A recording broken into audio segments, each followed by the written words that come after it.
Hello and welcome to the Posers Podcast, the place where we skip the fluff, say the quiet parts out loud, and dig into what really matters. This is where photography, psychology, and business collide. I'm Jody, your host, and I'm bringing you my raw takes, hard wins, and a whole lot of unfiltered honesty about what it takes to build a photography business that actually connects and makes money. So ladies, grab your headphones and get your tits up and your ears open because we are going to build something really incredible together. Well, hello, my beautiful posers, and welcome back to another episode of the Posers Podcast. All right, I need to say something before we dive into today's episode. I got to say something right here, right off the top. And it's honestly a really, really, really important note for you and for me. I'm saying this with a huge smile on my face, obviously. Here it is. I actually don't know everything. I like to think that I do. I like to try to convince my husband that I do. But we need to all take a collective breath and wrap our heads around that. I'm totally kidding. Okay. So here's the reason why I say this. Cold pitching, and by that I mean reaching out completely cold to a business owner that you've never met, introducing yourself and proposing a collaboration. It's not actually something that I've had to do a ton of in my career. And I want to own that. And the honest reason is that I've always been someone who can walk in a room, I can strike up a conversation and somehow turn a casual chat into a business opportunity, because schmoozing and networking and working a room, that is something that I very honestly come by naturally because of honestly just who my dad is. I mean, you guys have seen this man, right? I am a byproduct of him. But you should also know that that's very much photographer Jody side of me. It is a persona that I have to turn on. Even whenever I'm just doing a photo shoot, that is a part of me that I have to turn on and show up as when I am working. That is not who I am in my private life. Even photographer Jody is who has to show up sometimes on this podcast here. Okay, so it is something that I can very easily and naturally turn on when I need to turn it on, when I need to be in a networking kind of situation. And it's not just that I turn it on, I really thrive there. It has always come very naturally to me and it has served my business well. But after last week's episode where I walked you through how to kind of warm pitch during a really genuine conversation, how you can turn that into a really beautiful collaboration. After that episode, I got quite a few DMs of people reaching out and saying, hey, I love today's episode, but I'm not you. I'm not built like that. I don't just, talk to strangers. So what do I do whenever that's not a tool in my toolbox? That was a lot of the conversations that I was having this week. And even last week in the episode, I said this, that I understand it's two very different scenarios and that I would speak to it on this week's episode. But that is where I spent a lot of time in my DMs having these kind of conversations. So I did what I always do whenever I actually don't have the full answer, whenever I realize that I don't know everything, even though I really, really, really wish that I could be a walking ChatGPT, because I love knowledge, I love education, I love information, and this is what I thrive at the most. Whenever I don't know a full answer, I go and find it. I go and research it. I go and study. So even though I have a lot of this information that I can give you that I have studied and I have researched, I just kind of want to make sure that I'm being transparent here too, that I understand that me teaching it here might still feel hard for you on your side, simply because I have an easier time switching on that. The same way that Beyonce has her Sasha Fierce, I have photographer Jody very easily. Okay. But for this episode, I wanted a little bit of new information. So I dug into some of the best frameworks, some of the best talks, some of the best thinking on this topic until I had something worth handing to you here on the podcast. So also because that's just what I do.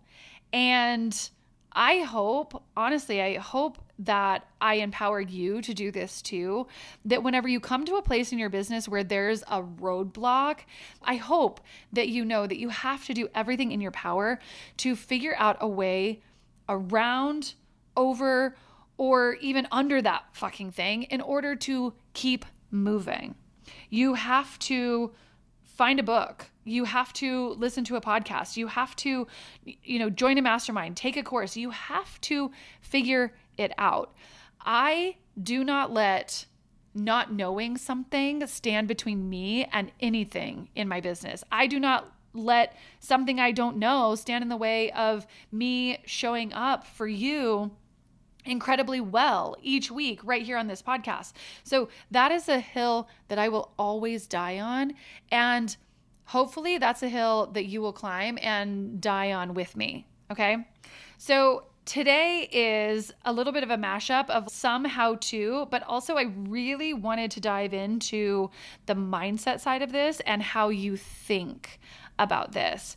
So today is about why this kind of collaboration marketing works and why you're also probably avoiding it and why that avoidance is costing you more than you actually know. So we're going to shift the way that you think about getting in front of your ideal clients, because until the mindset shifts, the strategy doesn't fucking matter anyway. Okay? I'm going to say that again because this seriously encompasses everything in our businesses. All right? The strategy doesn't matter until the mindset is behind it. Okay, you can know all the strategy in the world, but if you cannot get yourself to do something, if you don't have the right mindset about it, it does not fucking matter. All right? So I want to start today with something that somebody else said, actually, because sometimes the right words don't come from me. Sometimes the right words don't come from you. Sometimes they come from someone who articulates the thing that you feel in your bones, but you just haven't been able to say it out loud yet. And I came across this the other day from a speaker whose name is Jen Gottlieb. You probably follow her on social media because she's freaking fantastic. She is an influential and keynote speaker. She is an author. She is the co-founder of a media company, I think. But honestly, she is one of the most electric voices in the entrepreneur space right now. And she said something in one of her keynotes that I have not been able to stop thinking about. And it ties into exactly what we're talking about today. And I'm going to read it to you. And I want you to actually listen. I don't want you to just hear it.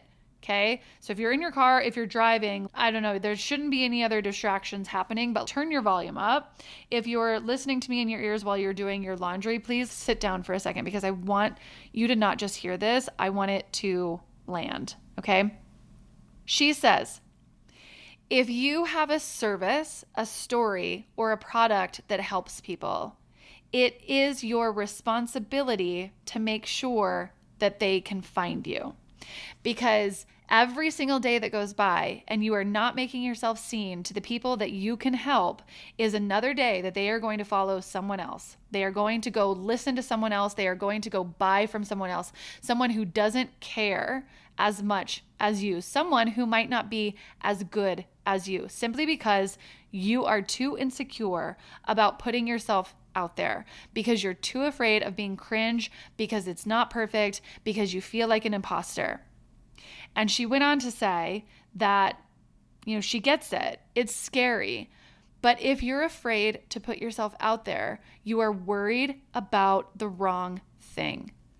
If you are afraid to put yourself out there, you are worried about yourself. Whew. Because if you are showing up, that is not about you. It's about the person who needed to find you on that day. Okay? That is so crazy powerful because it completely shifts the way that you might think about putting yourself out there. If you're afraid to put yourself out there, you are worried about the wrong thing because you are worried about yourself. Okay? It's about the person who needs to find you. If you have a talent, if you have a skill, if you have a product, if you have a service that benefits other people, it is actually your responsibility to make sure that they can find you, to make sure that you can serve them, to make sure that they are able to get that need met. And I want you to think about what that means for your photography business. There is a mom out there right now who just found out that she's pregnant. She doesn't know yet that she's going to want maternity photos. She doesn't know yet that she's going to want to remember this season for her life forever. She doesn't know yet that she's going to wish, honestly, desperately wish, that she had photos of this stage of her life, that she had photos with her partner in this stage of her life, that she will want to remember the quiet Sunday mornings before that baby happened, before everything changed. She doesn't know any of that yet, but she will. And when she does, when that moment hits her, she is going to go looking. And the question is not whether or not she's going to find a photographer, because she will. She'll find a photographer. She might find a good photographer. But the question is whether or not she will find you because of what you can do, because of what you can provide, the way that you can serve her. There's probably a new mom who's sitting in a doula's birth class right now, getting ready to bring a brand new human into the world, and nobody has told her yet what to actually look for in a newborn photographer. Nobody has told her what questions to ask. Nobody has told her what safety precautions need to be taken during newborn photography. Nobody has given her the knowledge that she needs to protect her baby and also capture literally the most fleeting season of her entire life, right? She needs you. She just simply doesn't know that you exist yet. So Jen Gottlieb is right. It is not about you. It is about your fear of being awkward on the phone. It's not about whether or not you feel like your pitch email is perfectly worded. It's about the women who need to find you and the women who won't find you unless if you go put yourself in the rooms where they already are. So that is what today's episode is about. I want you, obviously, to understand why this strategy works before we talk about how to do it, though. Traditional marketing, like ads and social media and, posting 3 times a week and praying that the algorithm rewards you, those all operate on interruption. You are showing up in someone's feed uninvited, hoping to catch them at the right moment, right? And it can work, right? Heck, I teach those models too and how to capitalize on them in the best way, but it can also be slow growth. It can take a ton of time to build an audience, and it can also be expensive. And it is getting harder every single year as the internet gets more crowded. So referral-based marketing, and what I'm going to teach you today actually goes so far beyond just referrals. But referral-based marketing operates on trust. Whenever someone that your ideal client already loves points them toward you, that recommendation carries a weight that no social media reel can ever replicate. It is not you saying, hey, hire me, hire me. It is someone that they trust saying, no, you need her. Now, what I want to teach you today is not just your average, scratch my back and I'll scratch yours kind of referral swap. I'm not talking about trading business cards with a florist and hoping that she mentions you sometime. I'm talking about something a lot bigger, something that embeds you inside of another business's world in a way that makes you so impossible to ignore, something that gives their customers a reason to seek you out, not because they were told to, but because they experienced something and they wanted more of you. I'm talking about strategic collaborations that put your work in front of your ideal clients at the exact moment that they are actually ready to say yes. And here is the truth that I need you to hear, even if it stings a little bit.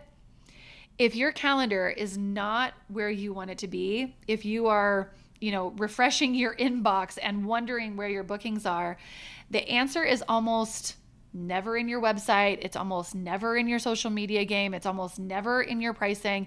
It's almost never your Instagram grid. It is almost never that your work isn't good enough. It is almost always that the right people do not know that you exist. You cannot complain about an empty calendar if you are not actively putting yourself in front of the people who need you. And I say that with love, and I say it because I want more for you. But I also say it because it's the truth, and you deserve someone who will tell you that. So let's talk about what gets in the way of you putting yourself out there. Okay, so I know that some of you might be thinking right now that the idea of all of this sounds amazing. Oh yeah, I would love to do this, but I wouldn't even know where to start. I don't know what to say. What if they say no? What if I sound stupid? What if it's just awkward? Okay, so let's talk about that, because what that is, that's fear. So let's talk about the fear. There's a TED Talk that I want you to watch. I'll link it in the show notes. It's by a man named Jia Jiang, and it's called What I Learned from 100 Days of Rejection. It is about 15 minutes long, and I promise you, it will change something in you. Okay, so Jia tells this story about being 6 years old and standing in front of his first grade classroom. His teacher had... I'm chuckling because I'm like, I used to be a school psychologist, right? So I know that this is against everything we should ever do as a teacher. But his teacher had everyone stand up and compliment each other, right? And whoever's name was called got to go up and pick up a gift and then sit down. So there's 40 kids in the room. They're all standing. And then all of a sudden there's only 20 kids in the room who are still standing. And then there's 10 who are standing, then 5, then 3. And Gia was one of the 3 that were left standing, who had gotten no compliments, who had gotten no gift, was just standing there while the room kind of went silent around them. And he says in his TED Talk that he would die to avoid being in that situation again. He was only 6 years old, and that moment wired something in him that followed him for decades, right? And it kept him in a corporate job when he wanted to be an entrepreneur. And it made him shrink from every bold idea that he had and every new opportunity. And here's what he did about it. He decided to seek out rejection on purpose every single day for 100 days straight. Okay. He called this rejection therapy. It's actually really a form of exposure therapy, but since he, did a TED Talk on it, he can basically come up with whatever name he wants. So he went out and did these crazy things that he knew would elicit rejection. He asked strangers for money. He asked restaurants for burger refills. He knocked on strangers' doors with flowers. And 2 things actually happened. First, he started getting yeses that he actually never expected to get, because people are actually kinder than our fear tells us that they are. And then second, the rejections stopped crushing him, because the more he heard no, the more he realized that nothing bad actually happened. He was still standing. The world kept on turning. Now, Adam Grant, who I absolutely love, he went on to add to this, and he says that when you make a pitch, it's often not the idea that leads to rejection. It's more so in how you present it. So it is not the idea that gets rejected, it's the presentation, which means that this is a learnable skill. This is something you can get better at. You are not born knowing how to do this. You have to practice your way into it. And another thing that Adam Grant said was that no one cares what you'll create in the future until you convince them there's something wrong with the present. And that is like absolute gold for what we're talking about today. So no one cares what you'll create in the future until you convince them that there's something wrong with the present. So whenever you pitch collaborations, you should always lead with the problem. Before you propose your collaboration, you have to name that problem, name where the gap is. A boutique clothing store owner doesn't know yet that her customers are walking out the door without a reason to value their boutique over the next person's, right? The Pilates studio owner doesn't know yet that her email list is an untapped resource for the women who are on it. The doula doesn't know yet that her birth class is missing something that parents really desperately need. So you lead with this gap that you're capable of filling for them. And then you present yourself as the value that gets added for their business inside of that gap. So you don't roll out just saying, hey, this exchange can get us both some more business, or hey, let's collab, I want access to your clients. You find the gap in their business and then you fill it for them. Okay? Sometimes they'll say no. Sometimes they won't reply at all. But what Gia discovered during his 100 days of rejection, that I think is one of the most important business lessons I've literally ever heard.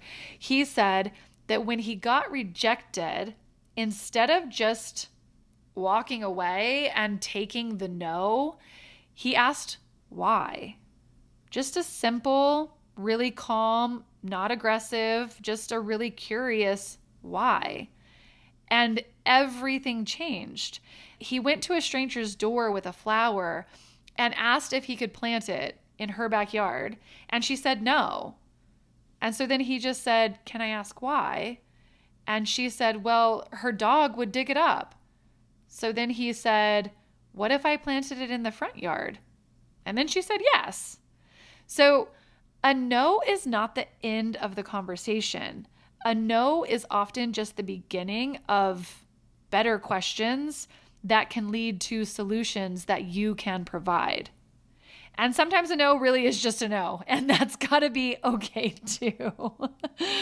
I saw something the other day that said, if you know that you have 100 more mistakes or 100 more no's in front of you before you get to your version of success, or before you get to the stage that you want to be in, if you know that there's 100 mistakes in front of you or 100 no's in front of you before it all starts clicking and working for you, how quickly would you sprint towards those no's? How quickly would you want to make those mistakes?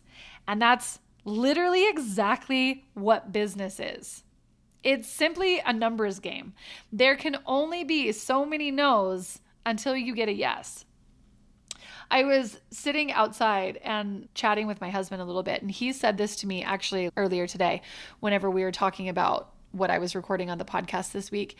And he's in sales, and he said that he calls it, or I don't know if he's learned it somewhere, but he was like, oh yeah, it's the roller coaster effect. He says, all it takes is one time for you to get a taste of how good it can be. So you tackle your fear, you get on the ride, you clink your way to that first drop, you're absolutely fucking terrified, right? But within 30 seconds, it's over and it was insanely fun and you just want more of it. That's what the first yes will do to your confidence. That's what the first yes will do inside of your business. There are businesses in your market, boutiques, studios, doulas, lactation consultants, kids' doctors, children's hair salons, dance studios, mommy and me classes. The list goes on and on and on. All of them are filled with your ideal clients. All of them are run by business owners who want to serve those clients better, by business owners that would literally benefit so much from you. So this level of strategy that sits behind this kind of marketing is not something that I can hand you in just a podcast episode. It is not a checklist. It is not a template for you to download and fill in. It's the kind of work that gets built whenever somebody's actually like sitting with you, somebody who knows your market, somebody who knows your niche, somebody who knows your business and helps you actually engineer the exact right collaboration for you. That's what happens inside of the mastermind, because we don't just talk about ideas that are high level. We actually get in the weeds together. Work is done with you and for you, not just thrown at you and hoped for the best. But none of it works if you can't do this first part, this mindset part, the belief part, the part where you decide that your clients actually deserve to find you and that it is your job to make sure that they can find you. This is exactly where Jen Gottlieb got it so right, is that she said it is your responsibility to be found. And I believe that with everything in me, but I also know that that responsibility can feel really heavy. It can feel overwhelming. It can feel like one more thing on a list that already has too many things on it. So I am not telling you that your homework after this podcast episode is to go and pitch 10 businesses this week. I want to tell you to pick one business whose customers are your ideal clients, one business whose owner you've admired from a distance, maybe one business where you can see so clearly that there is a gap that your presence would make their customers' lives better. And I want you to just write one sentence, just the first line of a message to them, something specific, something that proves that you actually see what they're building and that you actually have value to add to what they're building. And you don't even have to send it today. Just write it, because the hardest part of this is never actually the pitch. It's simply starting. And once you start, once you send that first message, once you have that first coffee, once you say yes to the opportunity that scares you a little bit, just like the roller coaster, you will never be able to unsee how much is actually possible for your business. Your ideal clients are out there right now, and they're waiting to hear from you. They simply don't know that you even exist yet. So go change that. If something landed for you today that you felt this little like spark of, I need to do this, will you pretty please share this episode? Send it to a photographer friend who needs to hear it too. Post it in your Facebook groups, screenshot it, please tag me, because the more of us who are doing this work, the better our whole entire industry gets. So links to everything that we talked about today are going to be in the show notes, including the TED Talk, what I learned from 100 Days of Rejection, and Adam Grant's podcast, How to Pitch Your Best Ideas. Both are under 20 minutes. Both are worth every single second of them. And if today's episode got your wheels turning, and if you find yourself thinking like, okay, but how do I actually do this? Then I love that. Good. I want your brain working like that. And that also means that the mindset is shifting. So The how is available for you. The specific collaboration models, the pitch frameworks, the scripts, all of it is already built for you. So make sure that you are on the wait list so that you know when the doors open for 2027. Okay? That's all I've got for you today. Bye for now, posers. Okay, so that is a wrap on this episode of the Posers Podcast. If you loved it, please subscribe, rate, and review, because honestly, algorithms are needier than all of our ex-boyfriends combined, and ladies, I need all the help I can get. If you've got thoughts, questions, love letters, even hate mail, please send them my way. I actually read every single one of them. So until next time, stay bold, stay messy, and don't let the bullshit win. Tits up, ears open, and go build something incredible. Bye for now, friends.